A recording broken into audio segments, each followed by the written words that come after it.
शिवराज सिंह जी की कोई बात में क्या सच्चाई होती है? वो कहते कुछ है, करते कुछ है। ये हर चीज़ में, भ्रष्टाचार लो, पिछड़ा वर्ग की बात लो, एक्शन लेने की बात हो अगर ऐसी घटनाएं हो, आज कुपोषण की बात लो, हर चीज़ में इनकी सच्चाई बहुत दूर होती है। ये और हम इस पर आंदोलन करेंगे। हमने सच्चाई सामने आनी चाहिए। आज सबको छूट मिली हुई है,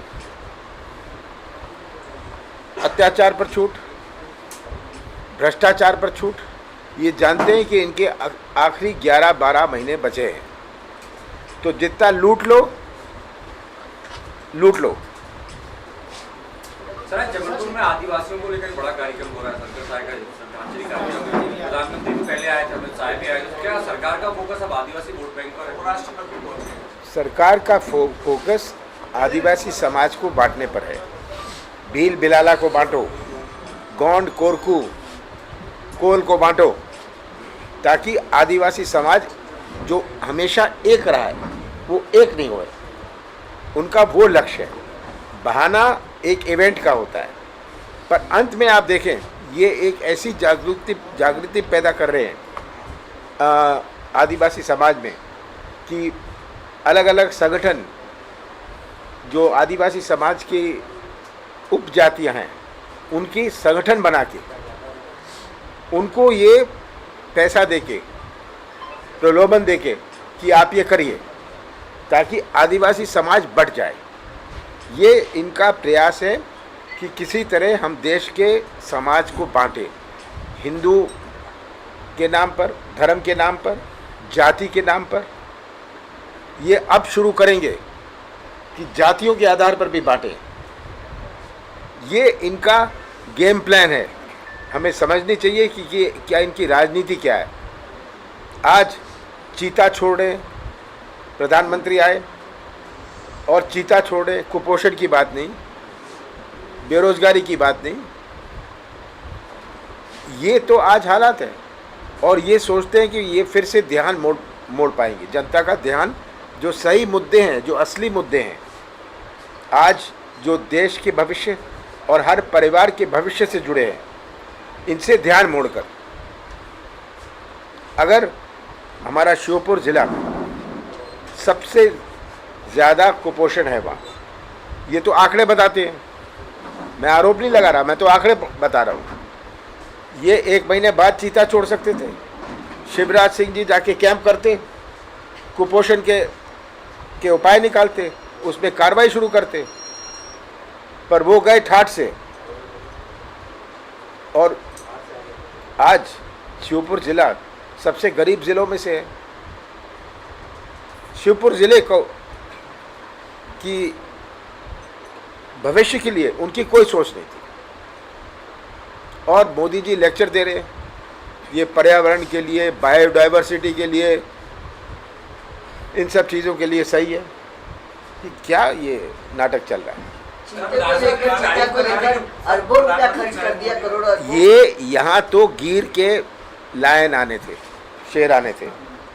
मैंने खुद, जब मैं मुख्यमंत्री था, ये समझौता हो चुका था 10 साल पहले, गिर के आएंगे। मैं खुद जब मुख्यमंत्री था, मैंने मोदी जी से निवेदन किया था कि हमारी पूरी तैयारी हो गई है, अब आप भेज दीजिए ये जो शेर है गुजरात से। उन्होंने कहा वो तो मैं भेज नहीं पाऊँगा, वो तो गुजरात में ही मैं रखना चाहता हूँ। उन्होंने मुझे साफ कहा। अब उसकी जगह ये अफ्रीका से चीता ले आए। जो अरबों रुपया, करोड़ों रुपया खर्च हुआ है, करोड़ों रुपया खर्च हुआ है। ऐसे समय में सिर्फ इस समय पूरा मध्य प्रदेश का बच्चा कर्जदार है।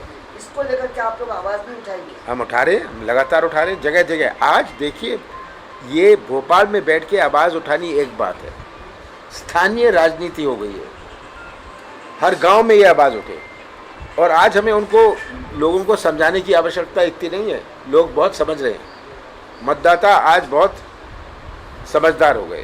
मोदी जी ने सलाह तो दी है कि मोटा अनाज जो है वो लोग खाएं, लेकिन कोई राहत की घोषणा नहीं की कुपोषण से पीड़ित जिले में। कुछ नहीं किया इन्होंने, कुछ घोषणा नहीं करी कि ये हम 60 दिन में, 90 दिन में, साल भर में हाँ कुपोषण का कोई उपाय निकालेंगे, इसमें कार्रवाई करेंगे। सर कल प्रदेश प्रभारी जी कमल लगातार हम देख रहे हैं पिछले कुछ दिनों से हम बात करें मध्य प्रदेश के कई जिलों से बच्चियों के साथ जिस तरीके से दुष्कर्म या बलात्कार की स्थिति बढ़ रही है।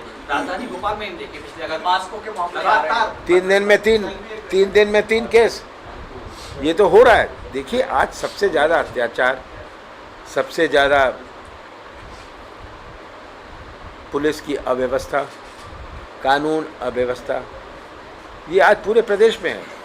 हिम्मत कैसे पड़ती है लोगों को हिम्मत पड़ती है ऐसा कार्य करने में, क्योंकि वो जानते हैं पुलिस व्यवस्था ही नहीं है। कांग्रेस इन तमाम जो मुद्दा है, ये जो मुद्दे जनता से जुड़े हुए मुद्दे या बच्चियों से जो लोग जुड़े हुए मुद्दे हैं, इसको उठाने में कहीं ना कहीं विफल दिख रही है, क्योंकि जिस तरीके से लगना चाहिए कांग्रेस से सनक तक जमीन पर नहीं दिख रही। वो जमीन स्तर पे क्यों नहीं ला पा रहे? देखिए ये मीडिया में नहीं दिख रही, पर ये मामले उठ रहे हैं और बहुत सारे मामले तो छपते नहीं हैं, मीडिया में नहीं आते। बहुत सारे, मैं तो कह रहा हूँ 10% ही आते हैं मीडिया में, क्योंकि ये रिपोर्ट नहीं करते, पुलिस दबा देती है। ये तो 10% सामने आए हैं। बिलाबान वाला मामला सब लगाया जा रहा है। सर फांसीलाल जी के साथ जो हुआ उसको लेकर के अब क्या, चूंकि आदिवासियों पर पूरी राजनीति के लिए बीजेपी की, तो क्या आप राष्ट्रपति के पास जाएंगे आप लोग इस बात को? देखिए राष्ट्रपति से जाने से कुछ को होने वाला है, ये एक औपचारिकता पूरी करने की राजनीति हम नहीं करना चाहते। आज सब आदिवासी क्षेत्रों में ये संदेश जाए, और ये संदेश गया है कि एक आदिवासी विधायक के साथ क्या व्यवहार किया गया, कैसे उसके कपड़े फाड़े, कैसे उसका गला पकड़ा, ये सब आदिवासी समझ रहे हैं, और इसीलिए इनको इस प्रकार की नाटक करने की ज़रूरत है। ये सम्मेलन करो, ये सम्मेलन मोदी जी भी आए थे आदिवासियों के नाम पर, वो तो शासकीय सम्मेलन था, कोई आदिवासी सम्मेलन तो था नहीं। जैसे आप ठेकेदार को कहते हो 5000 कुर्सियाँ रख दो और तंबू बना दो, उन्होंने कह दिया 5000, कलेक्टर और अधिकारियों को कह दिया 5000 लोग ले आओ। सर प्रदेश प्रभारी कह रहे थे कि मैं हर जिले का दौरा करूंगा, मुझे मध्य प्रदेश में कांग्रेस को जिंदा करना है, वो जो काम दिल्ली से आता है वो कमरों में नहीं बल्कि सड़क पर दिखना चाहिए। बिल्कुल, मैंने उनसे उनको ये राय दी है कि यहाँ बैठ के, भोपाल बैठ के कुछ नहीं होने वाला।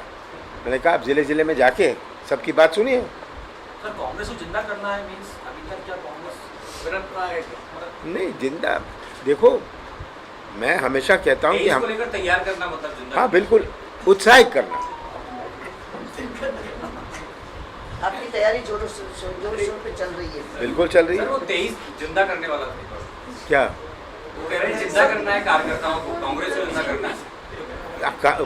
कार्यकर्ता जो घर बैठे हैं उनको बाहर निकालना है, सही है।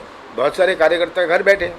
सर कल आपकी जो बैठक हुई, तो ऐसे कार्यकर्ताओं पर कार्रवाई भी होगी सर कि जो नहीं, पद लेकर घर पर बैठे देखिए ये कोई कार्रवाई, उन्होंने कोई अनुशासनहीनता तो करी नहीं, कार्रवाई की बात नहीं है, पर उनको उत्साहित करना। सर लेकिन एक्टिव लोगों को मौका मिलेगा अगर उन लोगों को जो एक्टिव नहीं है तो पीछे हटाते और नए लोगों को आगे लाते। देखिए नए लोग अपने आप आगे आ रहे हैं, बहुत सारे। अभी आप देखिए जो हमारी पीसीसी के सदस्य बने, कितने सारे नए लोग हैं, कितने सारे नए लोग हैं। कांग्रेस छोड़ भी तो रहे। सर कल हेमंत कटारे ने ट्वीट किया कि एक पदाधिकारी की प्रतिनियुक्ति के लिए उन्होंने सुझाव दिया था लेकिन माना नहीं गया। मैं सबके सुझाव नहीं मानता, ना मैं मानूंगा। सर ये अरुणोदय मैं करता हूं जो कांग्रेस के हित में है, भैया किसी व्यक्ति के हित में मैं कुछ नहीं करता। कमलनाथ जी, अरुणोदय चौबे ने कांग्रेस छोड़ दी हाँ इस समय। वो तो बहुत पहले छोड़ दी थी, उनको तो हमने निष्कासित कर दिया था। वो तो 3-4 महीने से ये चल रहा था। जनपद के चुनाव में, हमारे पंचायती चुनाव में उन्होंने कांग्रेस विरोधी बात कर रहे थे, कार्य कर रहे थे, अपने आप को बचाना चाह रहे हैं, उनके ऊपर दबाव है। अब मैं ये तो नहीं कहना चाहता, उन्होंने खुद मुझे बात करी फ़ोन पर, तो मैं नहीं कह रहा हूँ, फर्क नहीं पड़ा, ठीक है। कांग्रेस को कोई फर्क नहीं पड़ा इससे। हाँ? कांग्रेस को फर्क नहीं पड़ा इससे। देखिए कोई जाता है कांग्रेस से, आप क्या समझते हैं कांग्रेस ख़त्म हो गई? अभी तुम पूछ रहे थे कि कोई लोग जाना चाह रहे हैं, मैंने कहा बिल्कुल जाएं, जिसको जाना है जाएं, हम किसी को रोकना नहीं चाहते। अगर वो जाना चाहते हैं, अपना भविष्य सोचते हैं और विचार बीजेपी से मिलते हैं, मैं तो उनको अपनी मोटर दूंगा, जाइए आप मेरी कार में जाइए।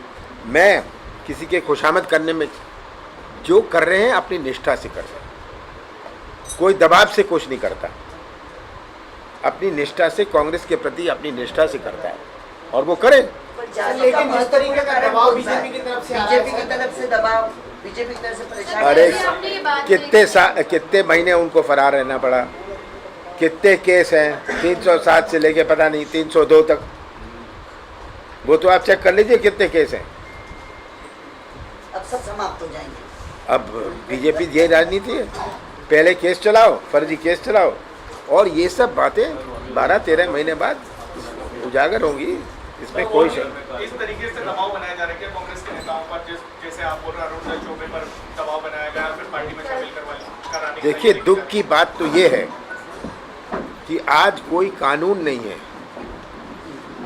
कोई कानून नहीं है कि उसके ऊपर उसको प्रोसिक्यूट किया जाए जो झूठे केस बनाता है, जो झूठी गवाही देता है।